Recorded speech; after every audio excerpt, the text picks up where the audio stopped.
Bonjour à tous, merci beaucoup d'être avec nous ce soir. Ça fait vraiment plaisir d'avoir le premier espace en français pour Capital B. Euh, Déjà, je vais tester si tout le monde m'entend bien. Donc, Daniela, est-ce que tu m'entends bien? Franck, Valentin, est-ce que vous m'entendez bien? Très très bien. Très bien, merci. Parfait, je vous entends aussi. Daniela également, est-ce que tu nous entends bien?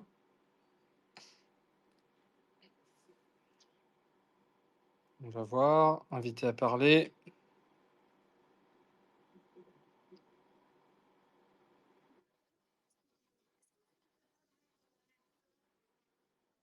J'ai envoyé une invitation, mais on va le faire plus directement à nouveau. Je viendrai essayer. Pierre,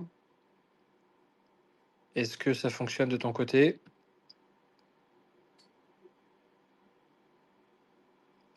On va attendre. Donc, pour Pierre, je vais réessayer de t'envoyer l'invitation. Sinon, essaye, Pierre, de demander la parole, certainement, et puis ça devrait fonctionner. Ah, c'est bon, parfait. Pierre, tu nous entends bien? Oui, je vous entends bien. Par contre, on ne t'entend pas bien, Pierre. Vous m'entendez mieux? Non. Je suis désolé. Je vais essayer de me déconnecter alors et de Ah, me là, ça reconnecter. commençait à fonctionner. Là, ça va bien? Exactement, parfait, c'est parfait. On est tout bon. Donc, merci à tous. Ça fait vraiment plaisir de vous avoir ici ce soir. J'ai vu quelques commentaires sur Discord. J'ai vu que ça avait pu plaire que l'on puisse organiser ce premier espace en français. Comme j'ai pu le mentionner hier, l'objectif est d'avoir des actualisations plus régulières sur Capital B et des relations encore plus étroites avec vous tous les jours, avec des analyses, avec des réponses à toutes vos questions et également des réponses et des questions, pardon, de notre côté pour vous, pour savoir si vous avez des questions particulières ou des recommandations ou des idées. Et donc, on sera bien sûr preneur de tout ça. Donc, l'objectif ici est d'avoir, je comprends que Franck, notamment, a collecté de nombreuses questions, Pierre également certainement. Donc, voilà, je pense qu'on peut rentrer dans le vif du sujet, directement. On a également donc Daniela, Chief of Staff, chez Capital B et Valentin, avec nous, Deputy Director of Bitcoin Strategy. Donc voilà, écoutez, voilà, essayons de faire ça en 1 heure, et n'hésitez pas au fur et à mesure si vous avez des questions, également dans l'audience, et vous pouvez lever la main et puis, vers la fin, on prendra, toutes les questions. Voilà. Alors peut-être Franck, est-ce que tu souhaites commencer avec tes les questions que tu aurais pu collecter? Oui, oui, oui, tout à fait.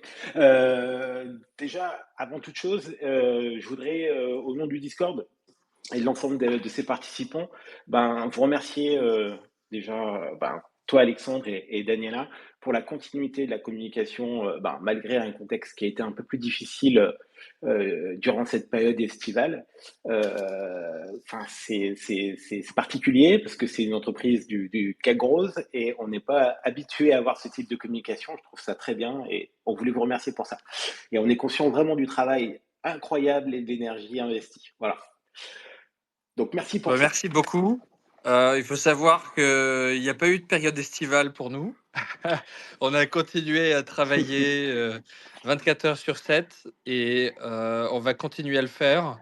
On travaille pour le bitcoin et on travaille pour, la maximisation, bien sûr, du bitcoin par action de Capital B et de ce point de vue-là, on tient aussi à vous remercier tous pour l'implication de tous les jours, et on est toujours ravis de voir vos réactions, vos questions et ce que je mentionnais hier, c'était que, j'ai constaté en revenant de Hong Kong, la conférence Bitcoin Asia où il y avait beaucoup de monde, beaucoup de nos investisseurs stratégiques aussi, Adam Back avec qui j'ai passé du temps, Tyler Evans de UTXO Management, David Bailey de Bitcoin Magazine, etc., etc.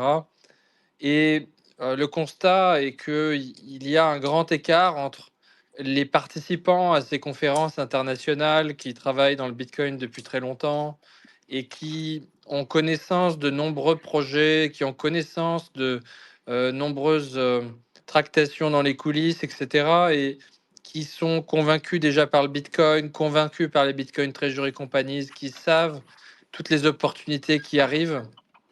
Et, et de l'autre côté, des millions de personnes qui sont passionnées par le Bitcoin, qui ne travaillent pas encore nécessairement dans le domaine, mais qui veulent en savoir plus. Et euh, compte tenu de la baisse du cours des derniers 3 mois, j'ai trouvé important de prendre un petit peu de recul et de prendre le temps chaque jour de...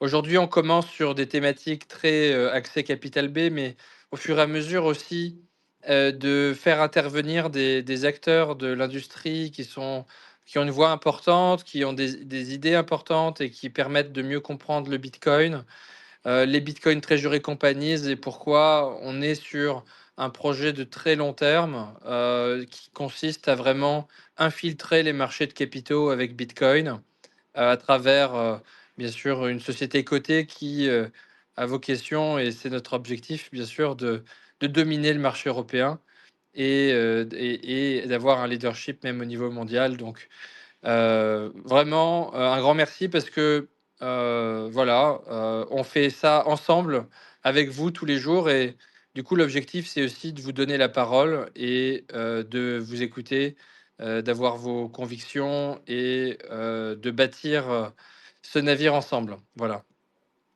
Donc Franck, Bah, écoute, désolé, j'étais long, mais voilà, c'était non, pour non, donner un mais peu de contexte aussi. Je l'ai fait en c'est anglais hier, donc je voulais aussi l'avoir en français. c'est parfait. Si je peux me permettre d'ajouter quelque chose, en effet, donc merci Franck et merci à l'ensemble de la communauté, hein. Je vois Pierre et d'autres noms qu'on voit assez souvent sur X, sur Discord et autres médias avec des analyses extrêmement précises, une activité régulière et un support que l'on voit, hein. On lit l'ensemble de vos messages et de vos posts sur Capital B. Et donc, quand Alexandre mentionne le fait qu'on le fait ensemble, c'est réellement le cas. Votre support est extrêmement important et clé pour nous dans la réalisation de notre stratégie. Donc, continuez évidemment la qualité de vos analyses et votre présence sur les réseaux, ça nous aide effectivement énormément. Excellent. Et je vois qu'on a même Oui, je Yves vois Yves. Chefati Bonjour qui nous Yves. rejoint. Donc, si jamais Yves, tu as la capacité de prendre la parole, à moins que tu sois juste en écoute simple, je viens de t'inviter à parler, hein, si jamais tu en as la possibilité. Mais voilà, si jamais tu le peux, en tout cas, on va le faire. Donc, c'est top. Yves Chefati, qui est bien sûr un investisseur stratégique avec Tobam, bien entendu, comme vous le savez, le gestionnaire d'actifs qui a été pionnier sur le Bitcoin depuis 2017 et qui a lancé le premier fonds ouvert Bitcoin à l'époque et qu'on a le plaisir d'avoir avec Capital B depuis le départ. Donc un grand merci à Yves. Et bon, on verra si Yves a la capacité de prendre la parole. Mais on a coupé beaucoup la parole à Franck. Donc Franck, Non, non, the c'est avec stage is plaisir. yours. Voilà, Et bienvenue à Yves, hein, qui n'hésite pas à nous couper. voilà. J'ai une première question, alors un peu générale, c'est par rapport à la situation de la France actuellement. Est-ce que cela pourrait avoir un impact sur Capital B et quelle sorte d'impact? Alors, mon rôle n'est pas de prendre des considérations et des positions politiques, hein, bien entendu. En revanche, le contexte est très clair. Le contexte au niveau mondial comme européen et français est un contexte de dévaluation monétaire, un contexte de déséquilibre budgétaire qui est tout à fait structurel et un contexte dans lequel le Bitcoin a une offre fixe et l'euro n'a pas d'offre fixe. Et donc, l'euro a vocation à aller à zéro contre le Bitcoin. Et donc, ce contexte-là implique des conséquences. Les conséquences sont que potentiellement, le sujet de la dette ne s'améliore pas nécessairement au niveau des États. Par exemple, il y a aussi d'autres conséquences plus générales, hein. Il peut y avoir des sujets de fiscalité qui ne s'améliorent pas nécessairement. Il peut y avoir des sujets de sécurité qui ne s'améliorent pas nécessairement. Il peut y avoir des sujets de vie privée qui ne s'améliorent pas nécessairement. Et dans ce contexte-là, bien que à titre individuel, ce ne soit pas une situation qui soit tout à fait dans une tendance tout à fait positive, d'un point de vue de la société Capital B et de son positionnement comme première Bitcoin Treasury Company en Europe, est en quelque sorte la seule solution viable pour avoir une forme d'exposition au Bitcoin à travers son PEA en France et dans d'autres pays d'Europe à l'échelle. Finalement, ce sont des facteurs qui ont vocation à tirer la société vers le haut d'un point de vue de la demande croissante qu'il peut y avoir pour le Bitcoin en tant que tel et de la facilité d'accès à une exposition de type Bitcoin fournie par Capital B à travers une action cotée sur des marchés qui sont encadrés par des régulateurs et qui donne une certaine forme de sécurité, une certaine forme d'exemption par rapport à des impôts qui peuvent être très élevés et une certaine forme aussi, contre-intuitivement, d'une certaine forme de vie privée potentiellement dans le futur aussi à travers un titre financier qui, sous certains aspects et en fonction de la détention, peut même être quelque chose qui peut être plus sécure en termes de détention, sous réserve bien sûr de bien rappeler que il n'y a rien qui remplacera le Bitcoin en tant que tel, en tant qu'actif décentralisé basé sur la rareté et la. En revanche, le fait de pouvoir obtenir une exposition au Bitcoin à travers une société cotée dans un continent et un pays qui rencontre bien entendu certaines difficultés peut être une forme de solution à minima d'un point de vue financier pour préserver la valeur de son travail dans le temps et même potentiellement amplifier, c'est l'objectif bien entendu de Capital B, amplifier les potentiels euh, résultats de Bitcoin au fil du temps et notamment sur le long terme. Et donc dans ce contexte-là, Bitcoin est de ce point de vue-là Capital B qui est totalement focalisé sur la maximisation du nombre de Bitcoin par action au fil du temps pour des investisseurs qui comprennent Bitcoin, pour des investisseurs qui ont la conviction de Bitcoin sur le long terme et pour des investisseurs qui ont la capacité aussi de soutenir un investissement sur le long terme et pour des investisseurs qui ont finalement une connaissance suffisante de l'équipe dirigeante et de la stratégie de la société et de sa vision long terme, de sa stratégie de maximisation de Bitcoin par action, alors euh, c'est pour ces investisseurs la meilleure manière sur un standard Bitcoin de surperformer potentiellement le Bitcoin au fil du temps, ajuster du risque, c'est une Bitcoin Treasury Company. Et en Europe, le leader, c'est Capital B.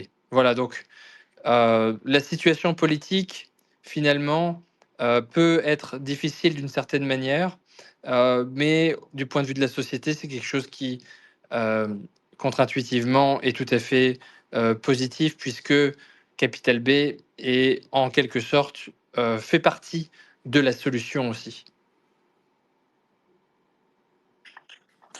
Merci. Tu as dit récemment vouloir avoir une attitude, une démarche, pardon, agressive vis-à-vis des institutions. Est-ce qu'il est envisageable qu'un État ou une entreprise comme Total Energy, par exemple, investisse dans le capital B? Alors, quand je mentionne des institutions, je mentionne notamment la phase dans laquelle se trouve Capital B, pendant une première période de 10 mois, 11 mois, nous avons levé 200 millions d'euros par nous-mêmes, notamment sans intermédiaire financier principal, à travers nos investisseurs stratégiques et à travers aussi quelques institutions déjà, hein, comme Generali par exemple. Mais maintenant, nous en sommes à 2000 bitcoins sur le bilan, 2201 bitcoins sur le bilan, et nous avons atteint une taille où de nombreuses institutions financières, françaises et internationales, nous sollicitent désormais avec un intérêt fort de potentiellement nous accompagner au fil du temps sur des levées de taille tout à fait significative. Donc, il n'y a absolument pas de certitude. En revanche, c'est tout simplement une observation factuelle que, avec une taille grandissante de la société et avec des performances qui ont surperformé le marché français et européen de la société, et ce même encore avec les 3 derniers mois qui ont été relativement plus difficiles pour le prix de l'action. L'action est toujours à plus 1000 depuis le début de sa stratégie, a été l'action qui est la plus consultée sur les forums, par exemple Boursorama, de manière quasi quotidienne, et l'action qui finalement fait le plus parler. Et de ce point de vue-là, aussi une action qui est maintenant mondialement connue. Quand je vais aux États-Unis, quand je vais aux Émirats arabes unis, quand je vais à Hong Kong, euh, je suis reconnu toutes les 2 minutes et on m'interpelle pour me poser des questions sur Capital B. Quand je rencontre des investisseurs institutionnels significatifs dans ces différents pays, ces investisseurs-là connaissent déjà Capital B. Ils sont déjà au fait du leadership européen et même de nature mondiale de Capital B, puisque nous avons été la troisième société au niveau mondial à adopter cette stratégie de Bitcoin Treasury Company. Et donc, dans ce cadre-là, Capital B entre aujourd'hui dans une forme de nouvelle ère où un des points de focale forte de l'équipe, et cela explique aussi les derniers recrutements que nous avons ajoutés à l'équipe pour passer à l'échelle. Cela explique une nouvelle phase d'institutionnalisation de Capital B qui va entraîner potentiellement de nouvelles opportunités pour la société. Et pour répondre précisément à ta question, en termes d'institutions, on parle notamment d'intermédiaires financiers de type institutionnel, c'est-à-dire de taille significative et ayant l'habitude de travailler avec des acteurs de type systémique, ou en tout cas de taille tout à fait significative, et qui sont capables de participer ou de faciliter des levées de capitaux sous réserve des conditions de marché, et également certains acteurs et investisseurs institutionnels de taille bien plus significative qui ont des mandats d'investir dans des sociétés de certaines tailles, dans certaines conditions. Et donc, cette taille de 2000 bitcoins plus permet d'envisager des possibilités qui n'étaient pas encore complètement ouvertes lorsque nous avions 200 bitcoins ou 40 bitcoins. Et donc, c'est ce que l'on a pu observer avec Metaplanet. Metaplanet a eu une croissance tout à fait euh, significative en termes de vélocité entre 2000 bitcoins et 20 000 bitcoins. Et ce que l'on souhaite, et c'est pour cela qu'on se prépare chez Capital B, c'est de pouvoir être en mesure de saisir ces opportunités et de se préparer.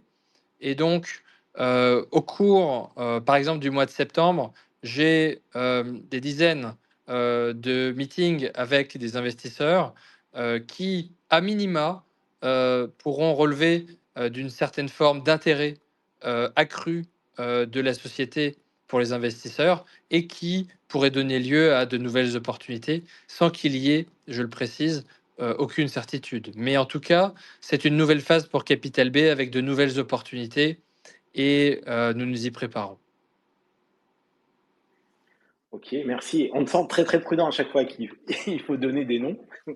J'ai pour autant, j'ai une question de Jen Thanos qui est très, très actif sur le Discord et il me demandait, bon, on sait que, on ne peut pas savoir ni annoncer les investisseurs sur un call comme ça, mais est-ce qu'on pourrait savoir s'il y en a qui ont décliné, l'offre Capital B et combien ça représenterait sur 21 en termes de proportionnalité? Alors, ceci est tout à fait une question sur laquelle je ne peux pas me prononcer.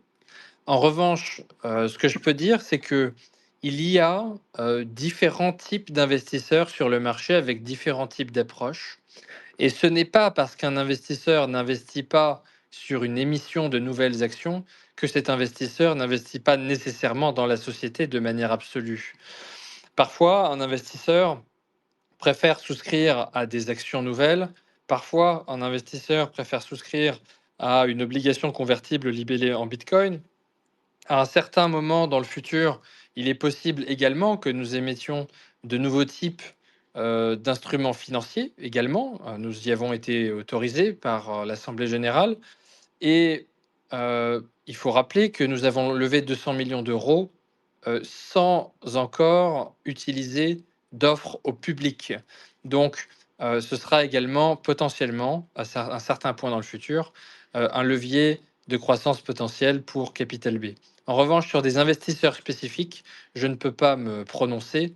Et ce que je peux dire, c'est que il a pu arriver que certains investisseurs, euh, effectivement, prennent position sur une levée ou ne prennent pas position sur une levée, mais prennent position sur une levée suivante, ou tout simplement se positionnent sur le marché. Et de manière générale, ces trois options sont tout à fait bénéfiques pour la société. Mais voilà, je ne peux pas en dire plus.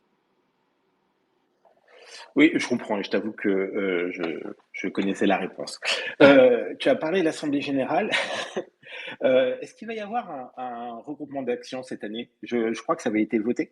Alors, nous avions prévu dans une résolution la capacité pour la société de procéder à un regroupement d'actions.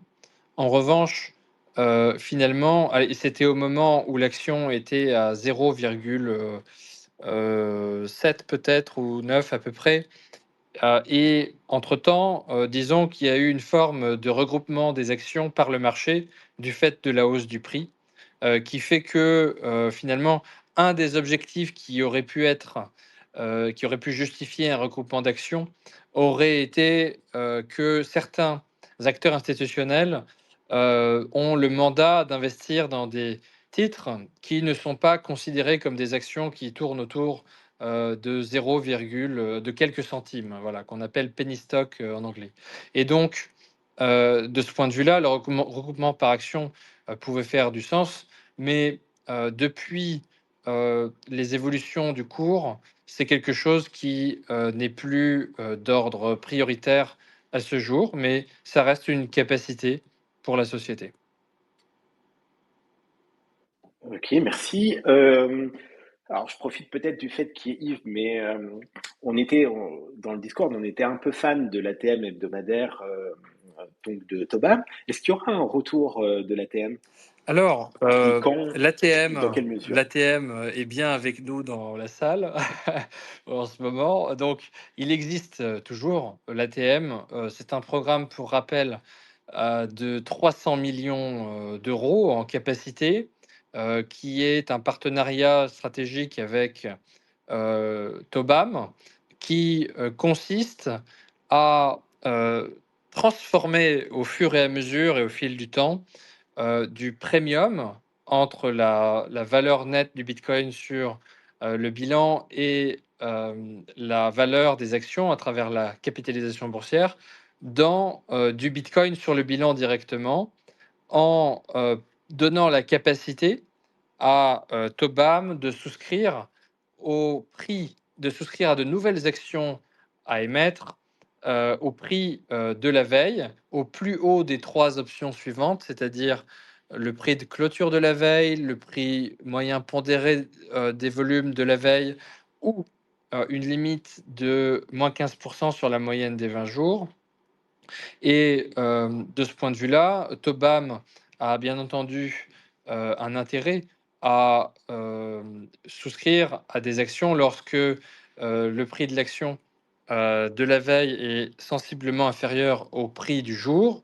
Et donc, le prix du jour, si le prix du jour est plus élevé que le prix de la veille, alors Tobam a la capacité, le cas échéant, comme c'est le cas dans un programme d'ATM classique, de vendre quelques actions et utiliser potentiellement les fonds reçus pour souscrire à une nouvelle augmentation de capital qui permet indirectement de transformer de la demande pour l'action dans une augmentation de capital qui permet à la société d'augmenter son nombre de bitcoins sur le bilan et donc d'augmenter aussi, compte tenu des premiums applicables, le nombre de bitcoins par action et donc qui finalement transforme des ordres d'achat sur le marché en nouveaux bitcoins sur le bilan, ce qui est donc extrêmement bénéfique quand on est un investisseur qui croit dans le bitcoin et qui croit dans la valeur ajoutée d'augmenter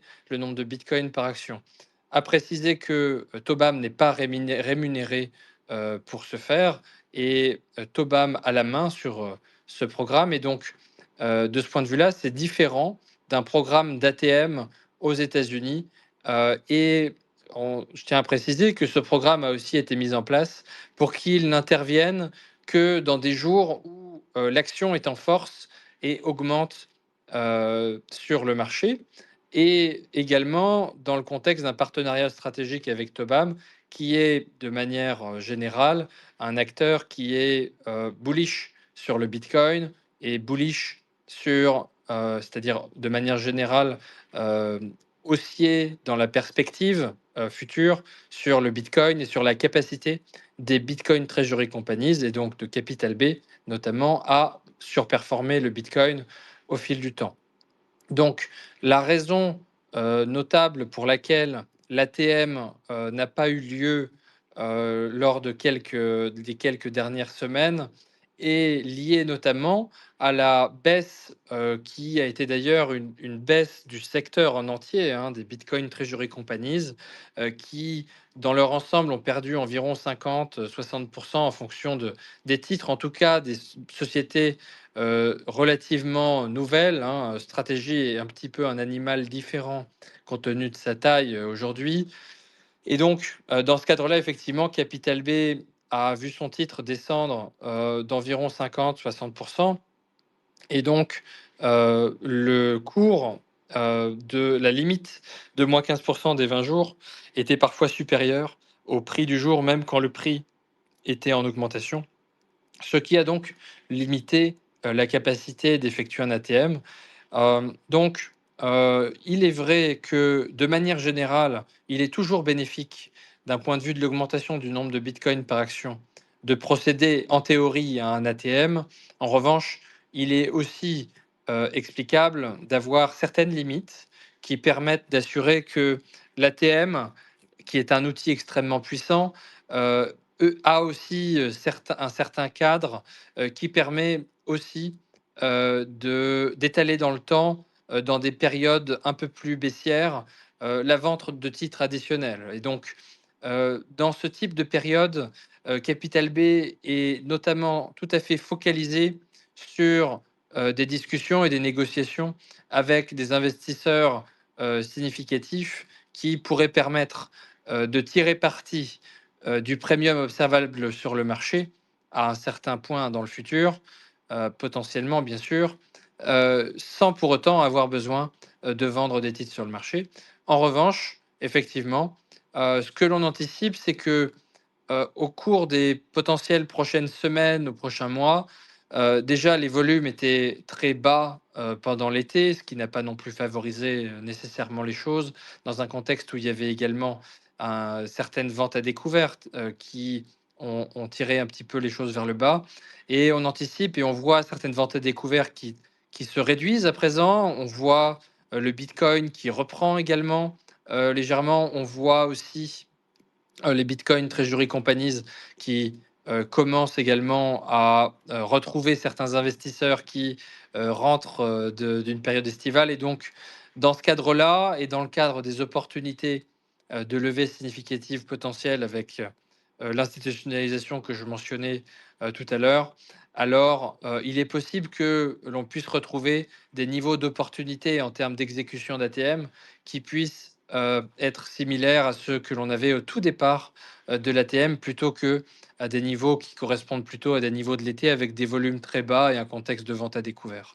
Donc voilà, je pense que ce qui est important aussi à souligner, c'est que, effectivement, il y avait une focalisation assez forte sur, la régularité des annonces et bien entendu, on fait, le maximum, hein, pour avoir des annonces les plus régulières possibles. Cependant, la valeur ajoutée d'une Bitcoin Treasury Company est aussi parfois de surprendre, et ou de se préparer bien sûr à surprendre ou, tout simplement, parfois d'attendre, pour que les conditions de marché soient préférables, pour réaliser des opérations qui, à la fin, auraient la possibilité, l'opportunité d'ajouter encore plus de valeur. Donc, je pense que l'ATM, un programme d'ATM de type ATM est tout à fait, important pour une Bitcoin Treasury Company et par ailleurs, nous gardons nos options ouvertes, hein, par rapport au terme de ce contrat ATM, avec les limites que l'on a observées. On garde des options ouvertes par rapport à cela et on ne s'empêche pas dans le futur de modifier légèrement pour faciliter les choses. En revanche, il faut rappeler que la grande partie, 90 des fonds levés par Capital B aujourd'hui est encore hors ATM et donc c'est aussi notre focus. Notre focus est de travailler sur l'émission de titres financiers, qui permettraient de faire des levées de nature tout à fait significative, de travailler avec, des acteurs institutionnels qui permettent de nous, présenter à une base d'investisseurs tout à fait nombreuse et large et internationale et en parallèle de potentielles opérations de grande taille liées à ces activités, également de pouvoir bénéficier du programme d'ATM d'une manière régulière et sur le long cours. Mais voilà, c'est un ensemble et il peut y avoir des périodes où effectivement il y a une petite pause, mais voilà, l'objectif est de repartir de plus belle par la suite. Alexandre, Alors, merci, peut parler. Alexandre. Pardon, Franck. Mais il Oui. peut pas parler. Ah non, non, je t'en prie. Je crois que Yves ne peut pas parler. Il peut pas parler. Oui. Je ne sais pas si tu peux lui donner les droits. Bah, j'ai essayé, mais peut-être qu'il ne peut pas aussi, hein, donc voilà. En tout cas, j'ai essayé de donner le droit et Yves peut aussi lever la main, potentiellement pour, demander la parole. Mais voilà, Yves, n'a peut-être pas la capacité en ce moment de parler, il peut peut-être simplement écouter. Alors, oui, Franck, est-ce que tu avais une autre question ou peut-être est-ce que Ah oui, oui, alors j'ai peut-être plein de questions. Maintenant, il y a peut-être Pierre oui, aussi voilà, qui c'est ce a que des j'allais questions, dire. je crois. Peut-être que Pierre, aussi, tu souhaiterais, poser une question? Alors, je vois que tu es repassé en auditeur, ce qui est un peu étrange. Bah, essayons, Franck, si tu as une nouvelle question et Pierre, Ah oui, oui, essaiera également, voilà. Mmh. Pierre, tu viens quand tu veux. Euh, alors, qu'est-ce que tu penses, puisqu'on a parlé de la VAD, qu'est-ce que tu penses de la VAD? De ce que j'ai cru comprendre, elle a commencé à baisser. Est-ce que tu penses que ça va continuer ou est-ce qu'on peut compter encore sur eux pendant les prochains mois? Je ne sais pas si tu peux répondre à ça, mais... Alors, tout d'abord, la vente à découvert, a 2 facettes. La première, c'est effectivement qu'elle peut avoir un impact, significatif sur le prix, de court terme. La deuxième, c'est qu'en revanche, elle permet aussi à la société de développer un marché, finalement de l'optionnalité autour et un marché, finalement de hedging, de couverture, qui, et on l'a vu avec, Interactive Brokers, qui permet aussi maintenant le développement d'un marché d'options qui est tout à fait intéressant.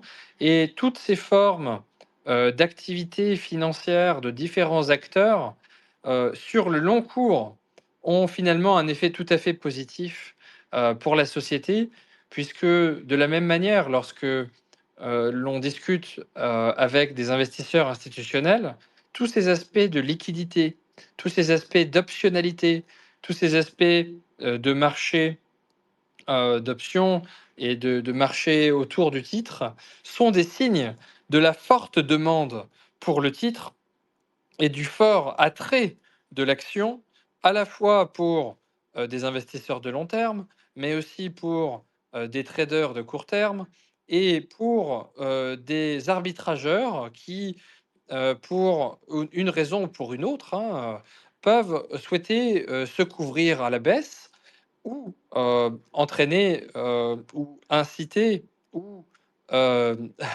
potentiellement influencer un cours à la baisse en raison d'une vente à découvert. Et donc, dans ce cadre-là, finalement, la vente à découvert, bien qu'elle ait un impact relativement potentiel négatif sur le court terme par rapport au prix de l'action, de manière générale, est relativement positif pour la société et même extrêmement positif par rapport à la demande qu'elle démontre avec des acteurs comme Citadel qui avait shorté l'action. Ce qu'on voit de manière plus récente, c'est une baisse, de la vente à découvert qui suggère, que, certains fonds comme, Cube et Voléon, ont pris des positions en vente à découvert, sur des certainement, soit des aspects quantitatifs, soit, des aspects de couverture, mais qui envisageaient peut-être qu'ils estimaient que les premiums pouvaient être, élevés par rapport au secteur, par rapport aux conditions de marché et que, à présent, ces positions ont vocation à diminuer vers zéro. Et donc, Cube a déjà, apparemment, par rapport aux statistiques que l'on peut observer, visiblement diminué sa position à zéro. Et Voléon Capital est passé de 2 à environ 1% du capital. Et donc, de ce point de vue-là, on peut observer que à la fois, côté acteur positionné sur la vente à découvert, à la fois, par rapport aux volumes qui ont, repris, sur, le cours, les dernières semaines, environ et sur certains commentaires d'analystes sur les réseaux, on observe que et c'est assez comparable avec ce qui a pu être vu par rapport à ce que Metaplanet, a pu réaliser avec des MNAV, donc le premium entre la capitalisation boursière, totalement diluée et le bitcoin sur le bilan, la valeur nette du bitcoin sur le bilan. On voit que des premiums de l'ordre de, fois 3 environ pour des Bitcoin Treasury Companies de type early stage sont des situations où de nombreux investisseurs commencent à se repositionner, même dans des conditions de marché qui ne sont pas nécessairement encore complètement rétablies suite à la baisse du secteur des 3 derniers mois. Et donc dans ce contexte-là, la vente à découvert est de toute façon quelque chose qui est positif pour la société sur le long cours. Et sur le court terme, on peut observer une baisse de cette vente à découvert qui, je le rappelle, lorsqu'il y a des baisses, et cette baisse n'est pas encore finie, peut aussi conduire à certains effets sur le titre, puisque les vendeurs à découvert ont besoin de se racheter. Ok, merci beaucoup Alexandre. Pierre, je suis sûr que tu as quelques questions à poser. Oui, bonsoir. Merci beaucoup de prendre le temps de répondre aux questions et pour tout le travail qui est fait jusqu'à présent. Moi, j'ai une question, c'est par rapport aux obligations libellées en Bitcoin que vous avez été les premiers à faire. Pour qu'elles soient converties, actuellement, il y a l'élément déclencheur qui est basé sur le cours de l'action en euros. Et je me demandais si c'était possible ou souhaitable même d'utiliser un autre élément déclencheur qui soit plus basé sur le rendement en Bitcoin, c'est-à-dire qui corresponde plus à ce que vous réalisez comme travail. Oui, alors c'est une question très intéressante. Du point de vue de l'investisseur, c'est tout à fait intéressant, bien entendu, de penser à une telle situation. En revanche, pour beaucoup d'investisseurs, les critères de type purement Bitcoin sont parfois difficiles à intégrer dans des modèles traditionnels financiers et notamment, ce seraient des termes qui, par ailleurs, serait moins protecteur pour la société, bien qu'il serait tout à fait pertinent. Ce sont des termes qui seraient finalement de nature moins relutive du point de vue de la protection de la société que des termes de type évolution de l'action en termes fiat. Maintenant, c'est à nuancer puisque tout dépend de comment le curseur est fixé. Et finalement, on pourrait aussi estimer que compte tenu du fait qu'on ne peut pas maîtriser le prix en fiat, il serait tout à fait pertinent aussi de mettre un critère sur une augmentation par exemple, du Bitcoin par action ou autre. Mais aujourd'hui, ce ne sont pas les standards du marché. Et donc, de ce point de vue-là, il est possible de créer de nouveaux standards, mais ce que nous avons utilisé jusqu'à présent est quelque chose qui a fonctionné et qui a été accepté par de nombreux investisseurs, qui a fonctionné aussi pour de nombreux investisseurs, pour ne pas rendre aussi, de l'autre côté, pour l'investisseur, les conditions de conversion plus difficile, hein, puisque rendre les conditions de conversion plus faciles ou plus difficiles peut avoir un impact. Maintenant, le simple fait de dire que ce serait un critère de Bitcoin ou de Bitcoin par action ne veut pas dire en tant que tel que ce serait plus facile ou plus difficile, mais sur la base de pourcentages similaires, en tout cas, ça pourrait être envisagé dans le futur, mais ce n'est pas aujourd'hui ce qui a pu fonctionner avec de notre base d'investisseurs stratégiques existantes. Voilà. Ben, merci beaucoup. Et ensuite, j'avais une deuxième question, si c'est possible.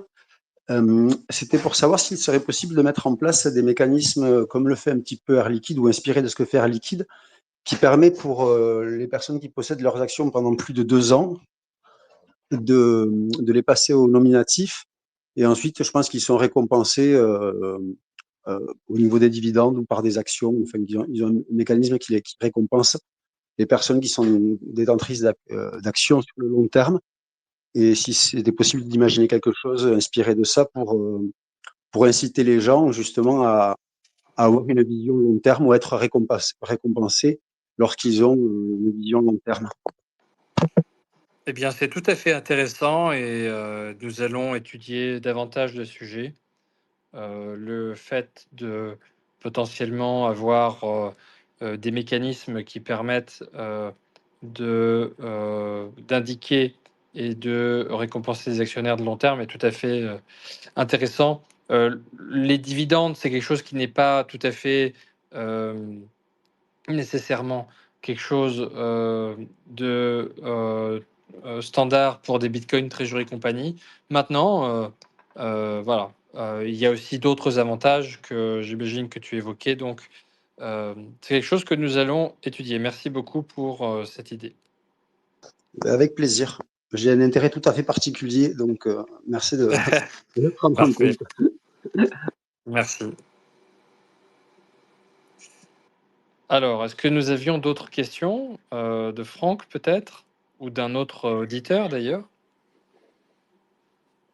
Alors, si quelqu'un d'autre veut poser une question, je vous en prie. Alors, si quelqu'un d'autre veut J'en ai, poser bien une sûr. question, il faut lever la main. Donc, il y a certainement une option dans le space, dans l'espace pour demander la parole dans les options. Et donc, n'hésitez pas à le faire et on vous donnera la parole. Voilà. Et en parallèle, donc, Franck, est-ce que tu as une question supplémentaire? Oui, oui. Beaucoup. Est-ce qu'il... D'accord. J'en ai quelques-unes. Très bien, très bien. Allons-y. Alors, est-ce qu'il y a eu une émission de BSA qui a été, je pense, un succès? Est-ce qu'il y en a une nouvelle qui va être prévue? Alors, je pense qu'en 2025, c'était pas possible ou difficile, mais en 2026? Alors, aujourd'hui, la capacité d'émission de titres accessibles à tout un chacun est limitée à 8 millions d'euros. 8 millions d'euros. Et cette capacité-là a déjà été prise par l'émission, effectivement, d'avril dernier.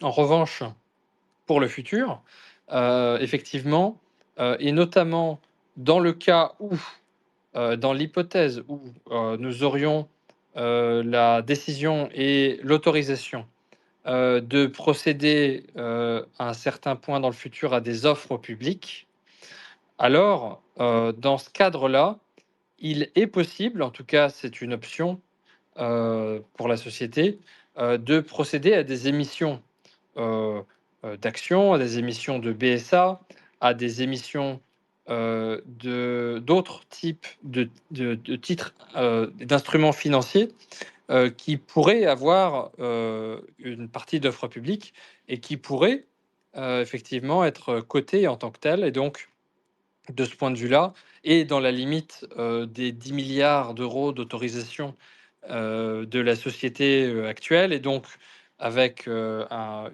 limite qui est tout à fait élevée, qui permettrait d'avoir une très grande marge de manœuvre pour la société. Et donc, dans ce cadre-là, effectivement, si cette hypothèse se présentait, alors la société aurait la capacité potentiellement d'émettre des BSA, mais ce serait une option qui serait évaluée dans le temps, en parallèle aussi d'autres types d'instruments financiers en fonction de l'instrument que la société estimera comme étant le plus relutif pour maximiser le nombre de bitcoins par action.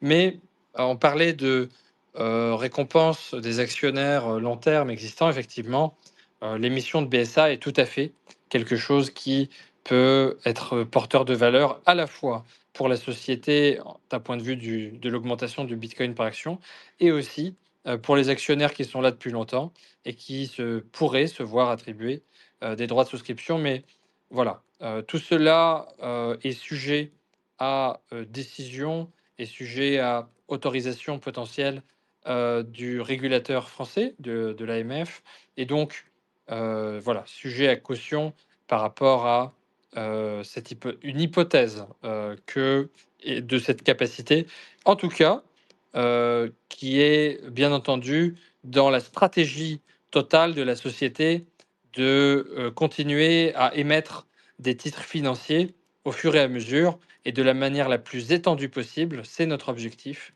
au fur et à mesure du temps. Et donc, ce type de processus prend quelques mois. J'ai déjà pu l'évoquer. Et donc, voilà, nous y travaillons également pour s'assurer d'être prêt à saisir les opportunités quand ce sera possible. Voilà. Merci. Il y a beaucoup sur le Discord, en tout cas, il y a beaucoup de gens qui investissent à partir de leur PEA. Est-ce que un système peut être envisagé dans le cadre restrictif du PEA? Un système équivalent, donc à peu près au BSA. Alors, je ne voudrais pas me prononcer sur ce point. Typiquement, je comprends que de nouveaux instruments ne sont pas nécessairement accessibles directement au PEA lorsqu'il s'agit de nouveaux titres financiers émis avec une cotation différente, etc. En revanche, bon, c'est quand même un sujet que nous regarderons de près euh, le moment venu. Effectivement, en tout cas, c'est bien noté. Super. Merci. Surtout, enfin, tout le monde posait des questions, hein, si vous avez besoin de réponses. Je ne sais pas s'il y a des questions dans le chat. En attendant, j'ai une question sur Fulgur. Il y a potentiellement une souscription de 140 millions de titres avec Fulgur. Pourrais-tu rappeler le mécanisme un petit peu du fonctionnement et le positionnement de Fulgur? Alors, Fulgur Ventures est le plus gros fonds de venture capital de Bitcoin au monde.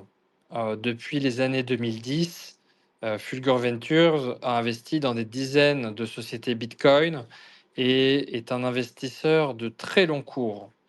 Donc, quand Fulgur Ventures investit, ils n'investissent pas pour quelques mois et pour faire un gain de court terme. Il s'agit d'un investisseur tout à fait stratégique aux côtés d'Adam Back, aux côtés de Tobam, aux côtés de UTXO Management, maintenant Nakamoto, enfin prochainement, potentiellement, Nakamoto et hem, bien entendu, bien sûr de Ludovic Chochin-Laurent au sein du board.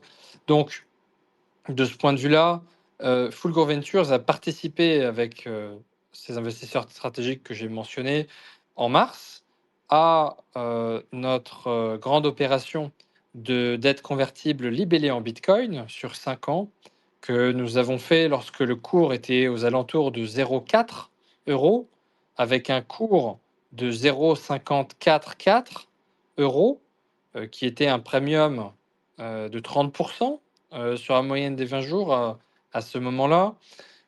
Et les investisseurs, suite à cette souscription qui était de l'ordre de 48 millions d'euros tout de même, à une époque où la capitalisation boursière était aussi à ses alentours et donc qui avait permis de doubler la capitalisation boursière en base totalement diluée, et donc qui avait été une opération extrêmement relutive pour la société puisqu'elle avait permis de générer un BTC Yield, une augmentation du nombre de bitcoins par action sur une base totalement diluée de plus 700 à l'époque, ce qui était tout à fait significatif. Et suite à cette souscription, et dès le départ, hein, dès la signature du contrat, il y avait également la prévision d'une tranche 2 pour permettre, aux investisseurs stratégiques de, doubler la mise en quelque sorte, sous un délai de 3 mois, de doubler la mise à un prix qui était déjà fixé à l'avance, qui avait un premium de 70 au moment du contrat, ce premium étant un premium de 30 au-dessus du premium de 30 existant et donc un premium de 30 sur les 0,544 qui donnait un prix de souscription de la tranche 2 donc de 0,707. Et donc dans ce cadre-là, autour de mai-juin, les différents investisseurs à la tranche 1 ont, effectivement souscrit à la tranche 2, ce qui a permis par ailleurs à la société, d'ajouter un nombre considérable de bitcoins additionnels sur son bilan, puisque la tranche 2 représentait 1,5 fois la taille de la tranche 1 en euros. Et donc, ces souscriptions-là, heu, ont été d'ailleurs notamment souscrites par Fulgor Ventures. Fulgor Ventures qui avait pris une taille tout à fait substantielle de cette opération. À l'époque, sur la tranche 1, il y avait à peu près 580 bitcoins ajoutés. Fulgur avait représenté environ 70 de ce montant-là. Et donc, Fulgur a joué un rôle absolument crucial dès le départ dans la croissance de Capital B et représente aujourd'hui, du fait de ces deux souscriptions, la tranche 1 et la tranche 2, un acteur tout à fait significatif au sein de la table de capitalisation de Capital B. Et je tiens à le souligner, ceci est un avantage extraordinaire. Il s'agit finalement d'une des tables des capitalisations les plus puissantes de l'industrie, avec des investisseurs stratégiques qui détiennent un nombre d'actions et d'actions en base totalement diluée tout à fait significative. Et ces acteurs-là ne sont pas des arbitrageurs de court terme, ces acteurs-là sont des acteurs qui sont des partenaires stratégiques de long terme de la société. Et d'ailleurs, vous avez pu le voir pendant l'été, il y a eu de nombreuses souscriptions de ces investisseurs stratégiques, ce qui démontre aussi une certaine forme de grande conviction dans le potentiel de la société, dans des contextes qui étaient effectivement des contextes de baisse du cours également.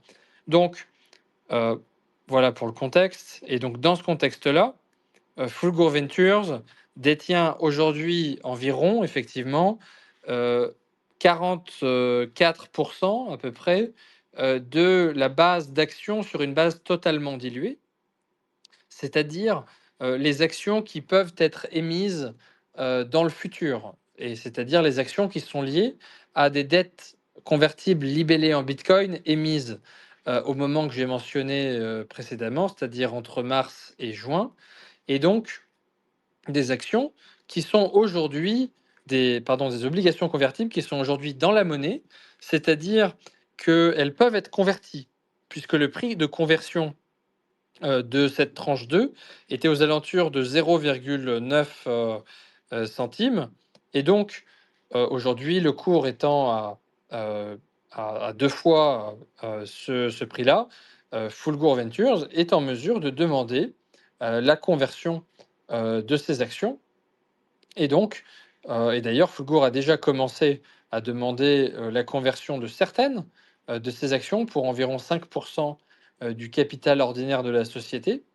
Et donc, la conversion par Fulgur Ventures d'obligations convertibles est une démonstration précisément de la confiance de cet investisseur dans la capacité et le potentiel futur de la société, puisque, je le rappelle, au moment de la conversion, l'investisseur, du coup, n'a plus un droit de dette en Bitcoin sur la société. Donc, au moment de la conversion, les bitcoins qui sont liés à ces obligations convertibles deviennent de manière éternelle la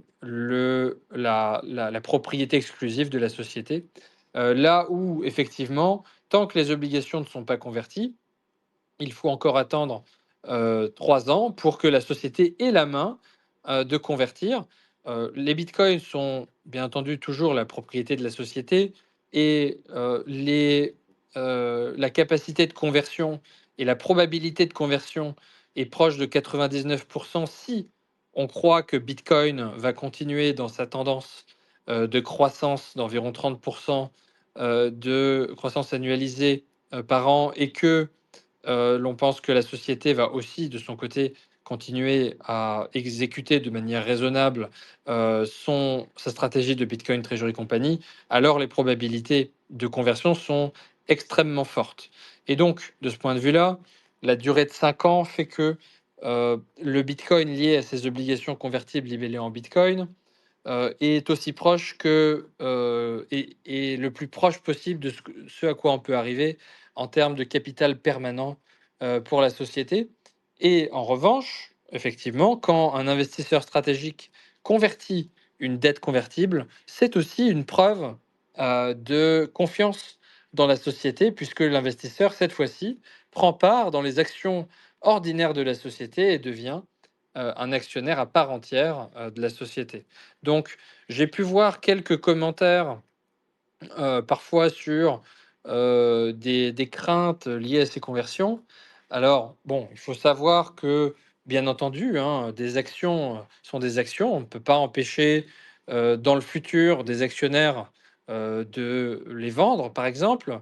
C'est tout à fait une possibilité, mais je tenais à rappeler que nos actionnaires stratégiques sont de manière tout à fait globale, générale, des investisseurs sur le long cours et des partenaires tout à fait stratégiques qui ne sont pas dans une position d'arbitrage de l'action et dans des opérations qui ne sont pas, de manière générale, dans l'intérêt de la société. Voilà. Ouais, merci Alexandre. Alors dans le Discord, on a pas mal de banquiers, de comptables, de commissaires aux comptes. Et donc il y a des questions qui les intéressent comme quand seront publiés les comptes donc du premier semestre et est-ce qu'ils vont être certifiés par un commissaire aux comptes? Et lié à ça, comment justifier la détention de Bitcoin? Est-ce qu'il y a un moyen, en tout cas, de pouvoir, parce qu'on parle beaucoup de Satoshi par action, moi, c'est quelque chose auquel je suis très, très attaché. Et comment un petit porteur sur son PAA peut se dire non, c'est bon, c'est vérifié, je sais que je peux avoir confiance en Capital B. Alors, la réponse est oui. Nous travaillons avec des commissaires aux comptes qui ont vocation et qui travaillent sur la certification des comptes, hein, donc de manière annuelle, semestrielle, etc. Et ces publications de comptes, typiquement, sont prévues à horizon du mois d'octobre, enfin d'ici fin octobre. Donc, de ce point de vue-là, il est évident que lorsque l'on est un investisseur dans une société cotée, il y a une certaine forme de confiance dans la société, une certaine forme de confiance dans les audits et le cadre réglementaire qui encadre la société et ses commissaires aux comptes et leurs obligations, bien entendu professionnelles, et aussi, bien entendu, le sérieux et le respect des règles par les partenaires bancaires régulés avec lesquels travaille la société. Donc, pour répondre aux différentes questions, la publication des comptes, donc par rapport, aux éléments de clôture annuelle de la société à titre semestriel et donc, plutôt à horizon, mi-fin octobre et enfin donc horizon octobre et les commissaires aux comptes, bien sûr, sont impliqués et sur les bitcoins, la société à publier de manière transparente les banques régulées et avec les licences adéquates avec lesquelles nous travaillons. Donc nous travaillons avec aujourd'hui la banque de l'UBAC, qui est la banque française qui a le plus d'expérience dans la conservation d'actifs numériques en termes de certification PSAN et d'opérations sur le marché depuis maintenant plusieurs années. Nous travaillons avec la banque Swissquote au Luxembourg, qui est une banque régulée également, bien entendu, auprès du régulateur suisse et du régulateur luxembourgeois. Et dans le cadre de l'audit des comptes de la société, les commissaires aux comptes travaillent main dans la main avec, bien sûr, la société, mais aussi et de manière tout à fait importante avec ces banques pour s'assurer de la bonne détention du Bitcoin qui est annoncé par la société. Donc, de ce point de vue-là, effectivement, il y a une certaine forme quand même de confiance par rapport au système et au cadre réglementaire et à son respect par tous les différents acteurs autour de la table. Mais je dirais qu'il y a aussi, de l'autre côté, suffisamment d'acteurs autour de la table avec des obligations professionnelles tout à fait significatives qui permettent d'avoir un niveau de confort tout à fait important pour un investisseur. Ouais, merci beaucoup. Ça, c'est des choses qui reviennent régulièrement. Euh, j'avais une question sur la tokenisation aussi, sur la mise en place, sur le moment où, en tant que particulier, on pourra investir. Oui, alors effectivement, c'est quelque chose qui est très intéressant et auquel on pense beaucoup. Donc, je crois beaucoup à l'innovation et à la valeur ajoutée que peut apporter la tokenisation de l'action dans ce qui est du trading 24 heures sur 7, les week-ends, les jours fériés, la nuit, le jour, et la capacité d'échanger l'action même contre du Bitcoin directement. Donc, de ce point de vue-là, effectivement, vous aviez pu remarquer une augmentation de capital avec la société Peak Hodl, qui a déjà participé à ce type de tokenisation d'actions et dont les titres, ou en tout cas une partie, ont vocation à être utilisés pour procéder à une forme de tokenisation de l'action avec la société Stoker au Luxembourg, STOKR, qui est spécialisée dans la tokenisation de Bitcoin Treasury Companies, qui et d'autres titres financiers du secteur Bitcoin, en utilisant une blockchain qui est une sidechain de Bitcoin et qui est un layer 2 finalement, une forme de layer 2 de Bitcoin, qui est spécialisée dans la tokenisation d'actifs financiers et qui a notamment été développé en grande partie par des développeurs de renom de la société Blockstream d'Adam Back, également notre investisseur stratégique, et je le rappelle, la seule personne mentionnée dans le livre blanc de Bitcoin et sans qui nous n'aurions peut-être même pas Bitcoin tel qu'il est aujourd'hui du fait de l'invention que Adam a faite et qui est mentionnée dans le livre blanc de Bitcoin, de l'algorithme qui est utilisé dans le minage de Bitcoin. Et donc, Stoker, avec l'utilisation par le moyen de cette blockchain qui s'appelle Liquid, qui est une sidechain de Bitcoin, permet de transformer des titres financiers traditionnels dans des tokens qui sont basés sur à cette blockchain sidechain de Bitcoin, qui sont échangeables de manière immédiate, 24 heures sur 7, contre directement du Bitcoin, et qui permet d'ouvrir une nouvelle capacité d'arbitrage, une nouvelle capacité de découverte de prix aussi, dans des moments où l'action n'est pas ouverte, l'échange de l'action n'est pas encore ouvert sur les marchés traditionnels. Et donc, de ce point de vue-là, en termes de timing, je n'aurai pas à ce jour d'indication à donner. En revanche, c'est quelque chose c'est un processus qui est en cours et que nous suivons avec attention. Et par ailleurs, je tiens à mentionner que nous avons aussi des équipes de développement au sein de Capital B qui ont déjà commencé à explorer toutes les synergies possibles avec le développement autour de Bitcoin, autour de Bitcoin lui-même, mais aussi de ses couches supplémentaires comme Lightning et Liquid, etc.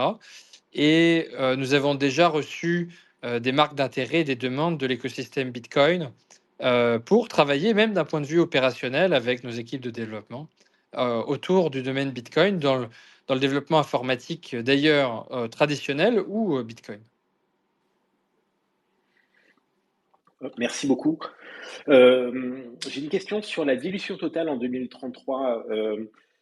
Est-ce qu'on a une idée de ce que ça donnera? Alors, sur le 1% d'objectif, hein, parce que j'ai entendu qu'hier, on passait à 3%.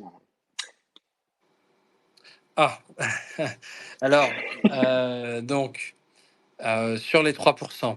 Donc, hier, j'ai eu une question en anglais, donc je fais un petit aparté, sur le fait que nous étions déjà au-dessus de nos objectifs en termes de... Pas au-dessus de nos objectifs encore, mais en tout cas, nous nous rapprochions des objectifs et en échelle logarithmique, on est aussi au-dessus des objectifs aujourd'hui par rapport à la date, puisqu'on est déjà à 73% de notre objectif de 3000 BTC d'ici la fin de l'année. Et donc, nous travaillons bien sûr avec acharnement pour atteindre et excéder, si possible, ces objectifs, bien entendu. Et on m'a posé la question de savoir si nous envisagions dans ce cadre-là et si nous étions en mesure de faire des opérations de nature tout à fait significative dans les prochaines semaines, mois, potentiellement, hein, rien n'est certain, mais en tout cas, nous y travaillons. Si nous avions la volonté de actualiser nos ambitions pour les rendre plus élevées. Et dans ce cadre-là, j'ai dit que, bien entendu, l'objectif de 1% de l'offre fixe de Bitcoin est déjà un objectif tout à fait ambitieux et nous serions bien entendu ravis de pouvoir l'atteindre. Et ce que j'ai dit, c'est que je serais bien entendu encore plus ravi si le fruit de notre travail nous permettait d'atteindre ces objectifs plus tôt que prévu. Et dans ce cadre-là, si nous y arrivions, alors d'updater, d'actualiser cet objectif vers 3%. Mais voilà, il faut aussi prendre en compte qu'il va y avoir des milliers de sociétés qui vont souhaiter avoir 1% de l'offre fixe de Bitcoin, mais que très peu de sociétés vont vraiment en avoir la capacité. Et donc, ce que nous faisons, c'est de nous préparer de manière tout à fait professionnelle et institutionnelle pour capturer cette opportunité dans les plus brefs délais. Et donc, on s'est mis un objectif de 8 ans, et si nous y arrivons avant, tant mieux. Voilà. Donc, ça m'a fait perdre un petit peu le fil de ta première question. Désolé. Je sais même plus ce que c'était ma première D'accord. question. Si, c'était sur la dilution totale. Ah, pardon. Donc, en 2033.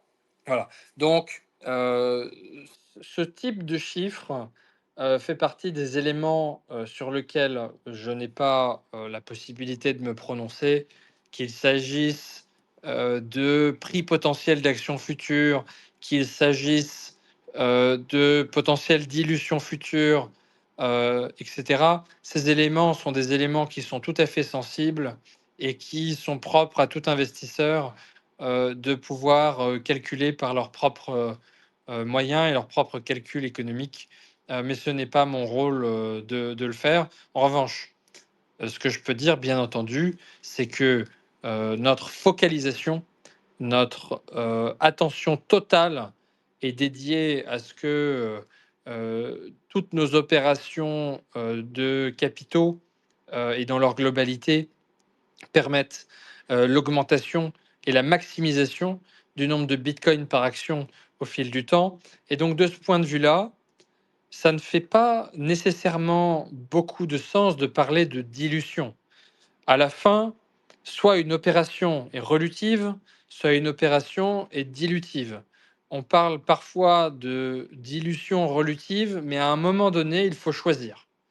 Et si on croit au Bitcoin, alors une augmentation de capital qui crée des actions, mais qui augmente plus rapidement le nombre de Bitcoin et qui donc permet d'augmenter le nombre de Bitcoin par action est relutive. Voilà.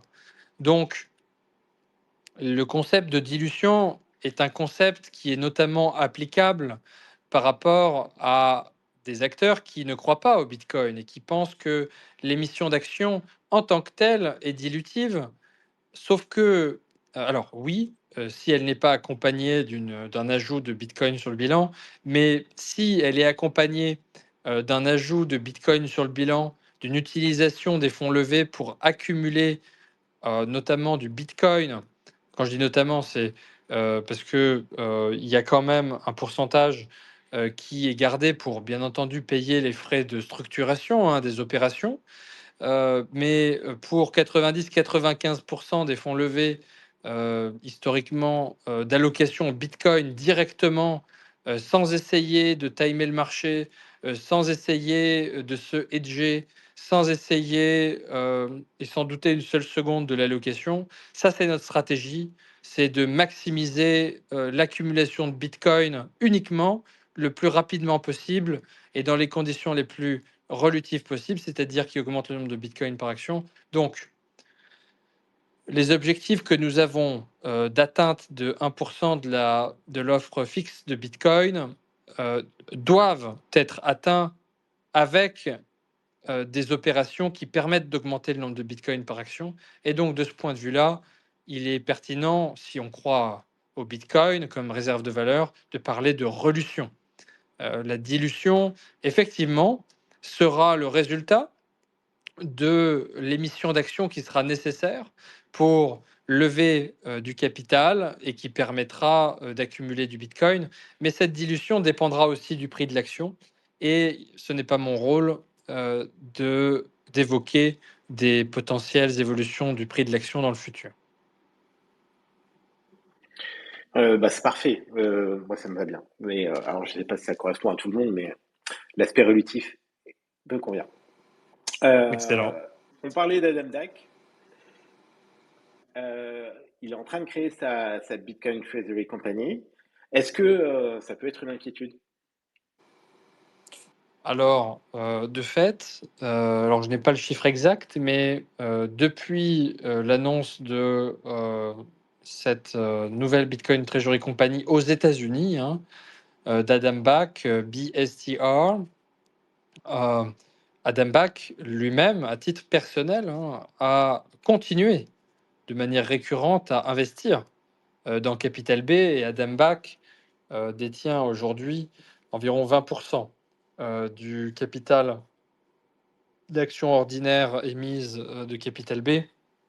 Donc, de manière générale, je pense qu'il est tout à fait dans l'intérêt d'Adam Back de continuer d'être un acteur tout à fait présent dans la vie de Capital B. Je lui parle d'ailleurs de manière tout à fait régulière et c'est un honneur d'avoir cette opportunité, bien entendu. Et nous avons aussi, de manière générale, cet honneur de partager avec Adam Bach cette aventure qui est tout à fait exceptionnelle. Donc, je dirais que c'est une chance pour Capital B que d'avoir Adam Bach et d'avoir aussi Adam Bach dans le contexte de ces nouvelles positions, puisque, enfin, de ce nouveau projet, puisqu'il est responsable de cette nouvelle société aux États-Unis. Et donc, finalement, Adam Bach, à travers cette nouvelle société, va continuer à avoir une présence d'autant plus significative dans le domaine des Bitcoin Treasury Companies, des relations d'autant plus significatives avec tous les partenaires institutionnels américains et de ce fait, finalement, une force de frappe et un réseau qui est déjà absolument gigantesque, mais qui ne sera qu'amplifié, qui permettra aussi, au fil du temps, potentiellement, de bénéficier à capital B. Et donc, de ce point de vue-là, c'est plus une augmentation de la taille du gâteau qu'un partage du gâteau. Et donc, c'est tout à fait positif pour capital B. Maintenant, voilà, on va tâcher de faire tout ce que l'on peut chez capital B. Et d'ailleurs, avec le soutien d'Adam Back comme investisseur stratégique pour atteindre le même nombre de Bitcoin ou même le dépasser que la société BSTR de Adam Back aux États-Unis qui a commencé avec 30 000 Bitcoin. Et donc, voilà, il y a des marchés différents avec des sociétés différentes et Adam reste complètement impliqué et engagé dans la réussite de Capital B. Et ça, je peux vous le confirmer, lui parlant de manière tout à fait régulière. Merci beaucoup, Alexandre. Alors là, c'est pas forcément une question, plutôt une demande. Oula. Sur le Discord, j'ai pas mal d'investisseurs. On est très très optimiste d'une manière générale, et j'ai pas mal d'investisseurs qui sont rentrés à 5 euros, qui malgré tout sont optimistes. Est-ce que tu voudrais bien leur adresser un message? Alors, pour des investisseurs qui seraient rentrés à 5 euros, je voudrais dire que si vous êtes resté, c'est tout à fait euh, euh, significatif et marquant du point de vue de votre force de conviction et très certainement de votre compréhension du Bitcoin en tant que tel et des Bitcoin Treasury Companies en tant que telles. Je pense que finalement, c'est assez similaire avec le Bitcoin à cet égard.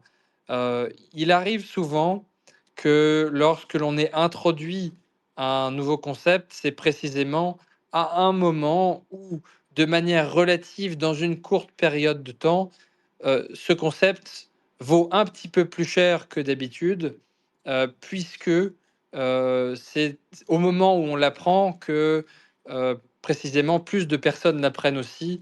Et donc, c'est aussi l'opportunité, quand le prix descend, de pouvoir tester sa conviction, de pouvoir continuer à rentrer dans le détail par rapport à son investissement et de déterminer en toute liberté si l'on souhaite rester ou pas. Et donc, le fait que vous soyez resté est une preuve tout à fait forte de votre force de conviction et certainement de votre capacité d'analyse indépendante qui vous a certainement mené à conserver vos positions.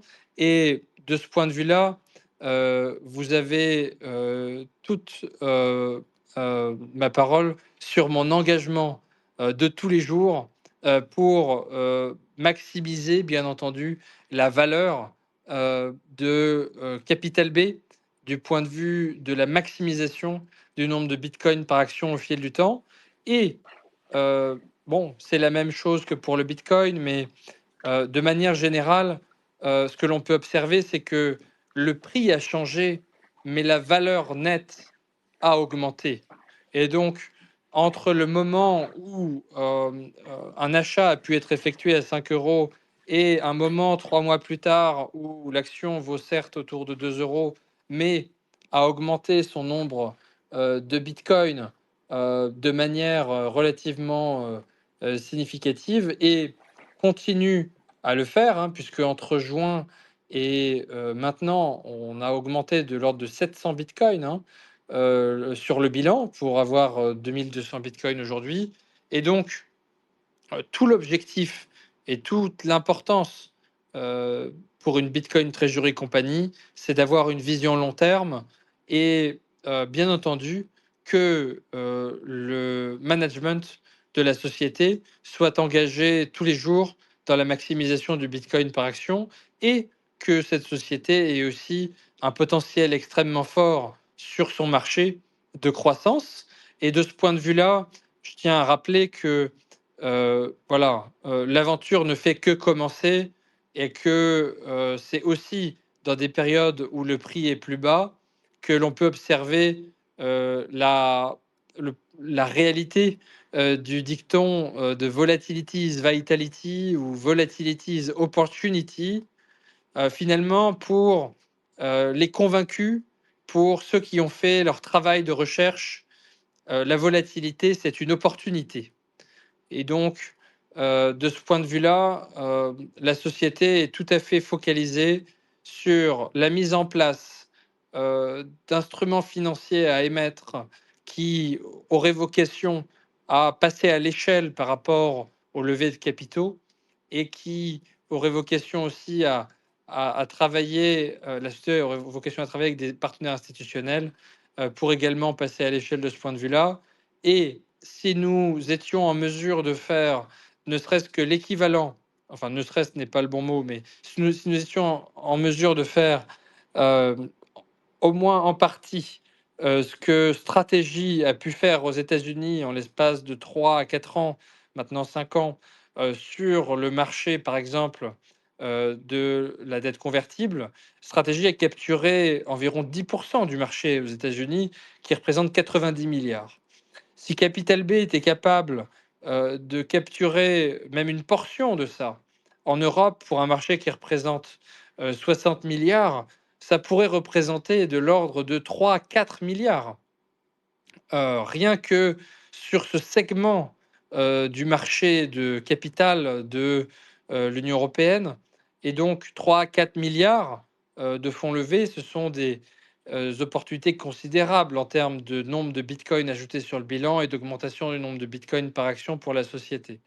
Et donc de ce point de vue-là, si le bitcoin continue sur une croissance de 30% par an, ce qui représenterait déjà, avec 200 millions d'euros de bitcoin sur bilan, un potentiel sur 5 à 10 ans d'une valeur de 2 milliards, plus la capacité pour la société de lever plusieurs milliards supplémentaires au fil des années à travers la capture d'une partie du marché de la dette européen, qui par ailleurs a un mandat d'investir pour beaucoup dans des titres européens exclusivement, compte tenu de la position de leadership, du track record et du professionnalisme de l'expérience sur les marchés de capitaux de Capital B, nous pensons que la société est tout à fait positionnée pour tirer parti de manière tout à fait particulière de ce marché et donc de passer à une nouvelle ère qui permettra, nous l'espérons, de relativiser la période que l'on a pu connaître les 3 derniers mois. Voilà. Merci Alexandre. Puisqu'on parle de projet, est-ce qu'il y a une timeline pour rejoindre le CAC 40? Alors, il n'y a pas une timeline officielle. En revanche, les premières sociétés du CAC 40 commencent à partir de capitalisation de l'ordre de 4-5 milliards.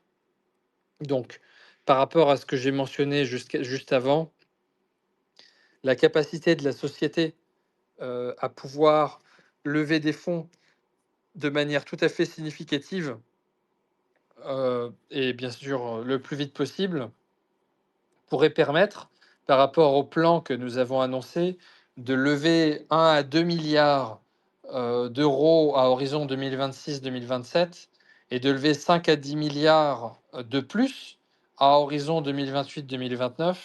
Et donc, toute chose égale par ailleurs, cette capacité potentielle d'intégration du CAC 40 sur la base purement de la net asset value du Bitcoin, sans considérer le premium potentiel sur le marché, eh bien, pourrait être quelque chose qui serait dans l'ordre du possible à horizon 3-4 ans, en tout cas de manière relativement conservatrice, si nous étions en mesure de suivre et d'exécuter notre plan, et peut-être légèrement avant, si nous avions la capacité d'aller légèrement plus vite, et ou si il y avait également un maintien du premium. Donc voilà, aujourd'hui, la capitalisation de la société en base totalement diluée est déjà de l'ordre de 700 millions. Donc, avec une croissance du Bitcoin potentielle sur le bilan en termes de valeur euro, on pourrait envisager des valorisations un petit peu plus élevées, et avec à premium constant, bien entendu, et avec une capacité de levée, en tout cas une cible de levée que nous avons annoncée. Cette présentation est par ailleurs disponible sur le site internet de la société dans l'onglet About en bas en cliquant sur Learn More. Vous pourrez voir en dernière slide, cette slide où nous évoquons nos plans de levée. Et donc, si nous arrivons à lever 2 milliards, 1 à 2 milliards supplémentaires à horizon 2027, 5-10 milliards à horizon 2028-29, alors voilà, horizon 2-3 ans, c'est quelque chose qui pourrait être effectivement dans l'ordre des possibles. Maintenant, c'est toute chose égale par ailleurs, et on sait que les marchés peuvent être volatiles. Donc, à titre conservateur, par rapport au plan de levée que nous avons annoncé, je dirais tout de même horizon FY 28-29. Même si, bien entendu, à nouveau ici, nous travaillerons pour atteindre ou potentiellement excéder les objectifs. Ouais, super, super. J'ai une question par rapport à MiCA, donc par rapport à la réglementation. En quoi est-ce un avantage pour Capital B? Alors, il faut savoir que l'Europe a certains aspects qui parfois peuvent être moins avantageux que d'autres marchés comme les États-Unis, où bien souvent on voit la technologie comme une opportunité, là où l'Europe la voit plutôt comme un objet à réguler. Mais dans le cas d'espèce, le fait que l'Europe ait régulé avant a fait que les banques ont été prêtes avant aussi pour conserver le Bitcoin dans un cadre totalement clair. Et donc, de ce point de vue-là, il a été très simple pour nous au départ de pouvoir faire appel à nos banques partenaires de l'UBAC et Swissquote qui opéraient déjà depuis plusieurs années. Et donc, de ce point de vue-là, un cadre réglementaire clair permet aussi de lever du capital dans des conditions plus simples, et permet aux acteurs bancaires de participer de manière plus rapide. Donc, c'était un avantage tout à fait particulier. Et au demeurant, c'était aussi un avantage pour nous de pouvoir travailler dès le départ avec un régulateur comme l'AMF, aussi innovant et pionnier dans le domaine, puisque depuis 2017, l'AMF a été tout à fait un acteur central en termes de capacité d'innovation sur les marchés financiers autour des actifs numériques et du Bitcoin. Et depuis le départ, nous avons travaillé main dans la main avec l'AMF, en discussion et en relation permanente avec eux sur nos différents communiqués. Et donc, de ce point de vue-là, ça a été aussi un avantage fort que de pouvoir compter sur une régulation claire et des autorités tout à fait positives et aidantes de ce point de vue-là. Donc ça, c'est un fort avantage pour Capital B. Merci Alexandre. Alors j'ai un message qui revient aussi sur le Discord. C'est que beaucoup de gens souhaitent que tu prennes soin de toi. Ils trouvent que tu es très très très actif. Alors, il n'y a pas que toi, hein, c'est valable pour Valentin aussi et Daniela, mais pour le coup, on te voit partout, tout le temps. Donc, bah, je les rejoins quand même un petit peu. Hein, donc, voilà, prends soin de toi.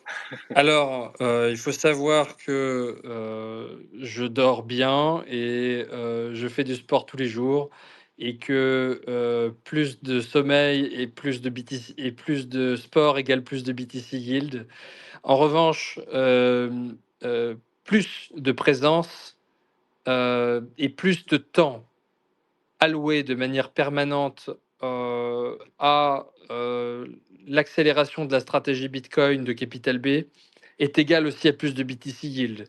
Et donc, j'ai toujours été all-in dans tout ce que j'ai fait et je suis all-in dans Capital B et c'est un travail de tous les jours. Jour, nuit, je travaille BTC Yield, je rêve BTC Yield, mais un équilibre effectivement est tout à fait nécessaire et j'en prends soin. Donc en tout cas, merci beaucoup à tous. Ça me fait plaisir. Mais voilà, je prends bien soin de moi et je maximise tout le temps possible et nécessaire pour la croissance de Capital B. Ouais, bon, certains sont preneurs d'adresses à Abu Dhabi, hein, si tu as. Euh, Alors, qu'est-ce que je... Oui, vas-y. effectivement, nous sommes en train de créer une filiale à Abu Dhabi. Ce projet-là est lié à des opportunités dans la région tout à fait significatives, mais bien entendu dont je ne peux pas nécessairement parler aujourd'hui, puisque c'est tout de même tout à fait naissant. Donc, de ce point de vue-là, je suis actuellement à Abu Dhabi pour être au plus proche de ces opportunités et pour les développer avec nos partenaires dans la région. Et donc, de ce point de vue-là, ça fait partie des axes qui permettent potentiellement, dans un futur, à une société de surprendre le marché.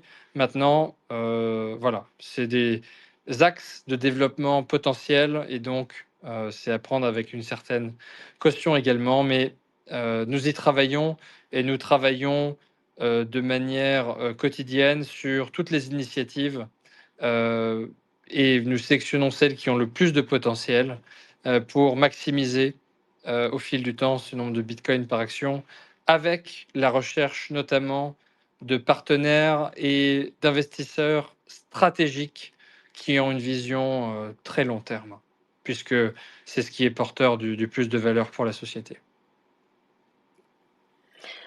Alors, merci beaucoup. Alors, j'ai plus trop de questions.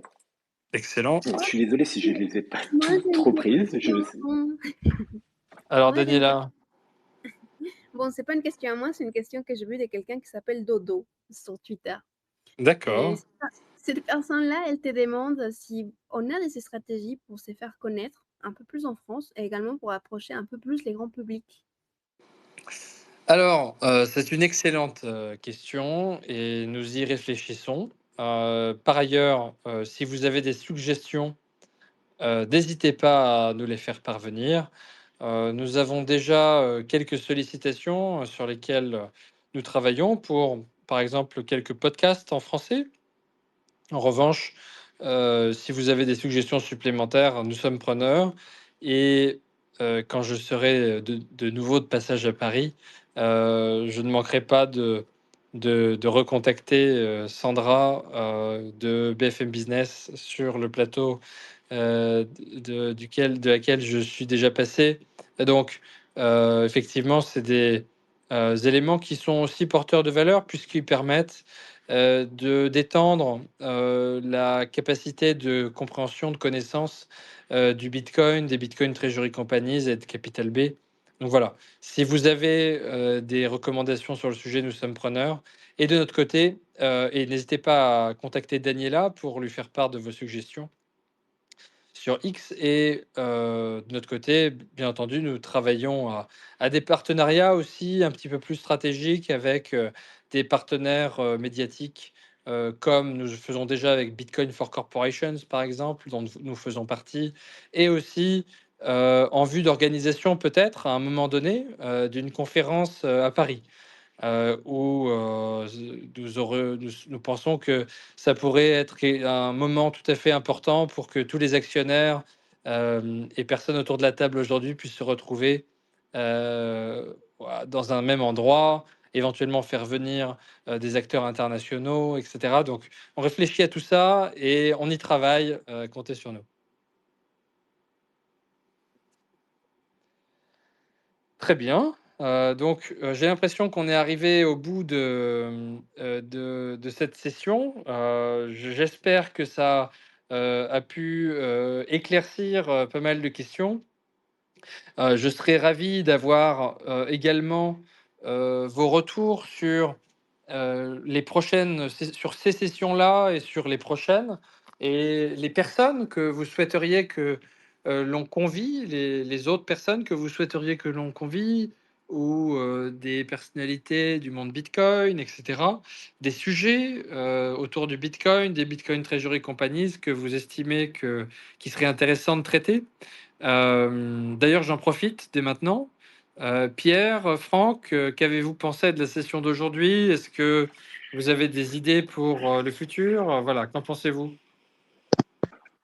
Alors, personnellement, je trouve que c'est super parce que ça, je pense que ça met de la lumière dans la tête et que ça éclaircit pas mal de choses. Et ensuite, si vous faites des podcasts, moi, je me rends compte qu'il y a énormément de questions sur les réseaux, sur toutes les nouvelles métriques.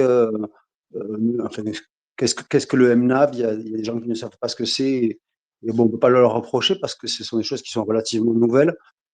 Enfin, et pas que le MNAV. Donc, s'il pouvait y avoir un podcast qui soit un petit peu éducatif de ce point de vue-là, pour permettre vraiment à des débutants de mieux comprendre ce que vous faites. D'accord, donc potentiellement un podcast ou une session qui permettrait de rentrer plus dans le détail des métriques d'évaluation de la performance de la société et des Bitcoin Treasury Companies, alors.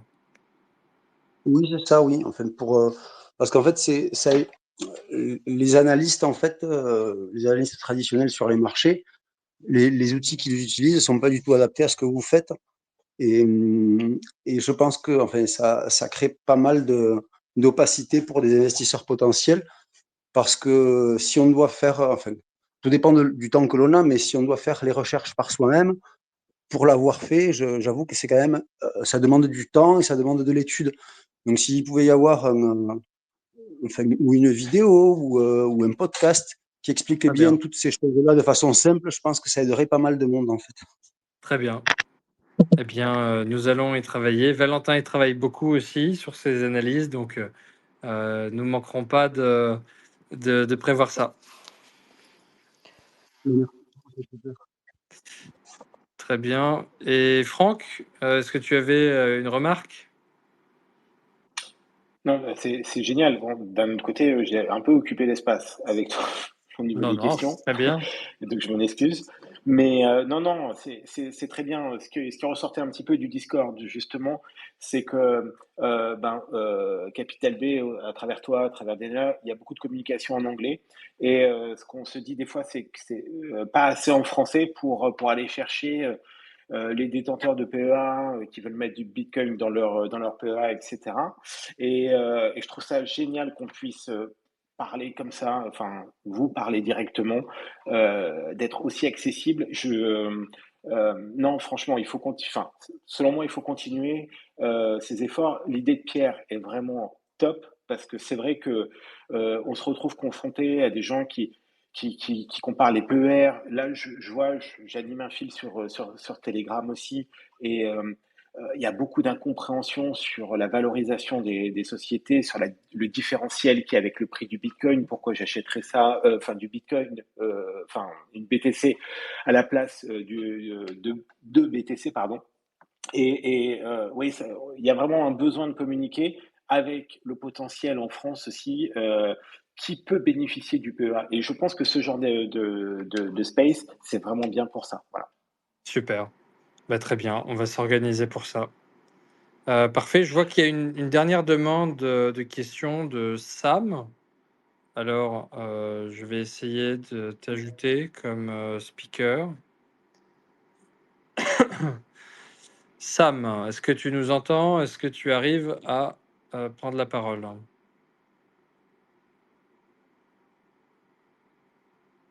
Je vois qu'il y a connexion en cours.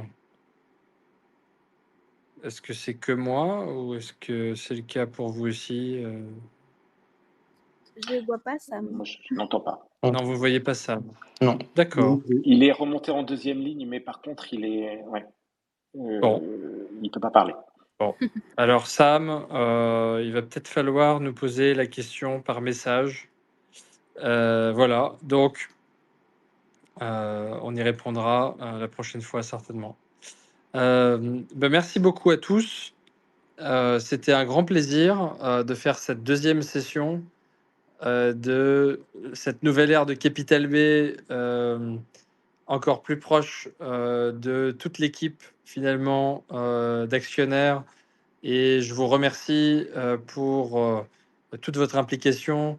Et Franck, Pierre, un grand merci d'avoir collecté toutes ces questions et d'en faire bénéficier tout le monde. Ça a vraiment une très grande valeur, je pense, pour tout le monde, donc, et pour nous aussi, en premier lieu. Donc voilà, un grand merci à tous. N'oubliez pas vos laser eyes focused sur le Bitcoin et sur Capital B. Et voilà, un grand merci et à très vite. À bientôt, merci. Au revoir.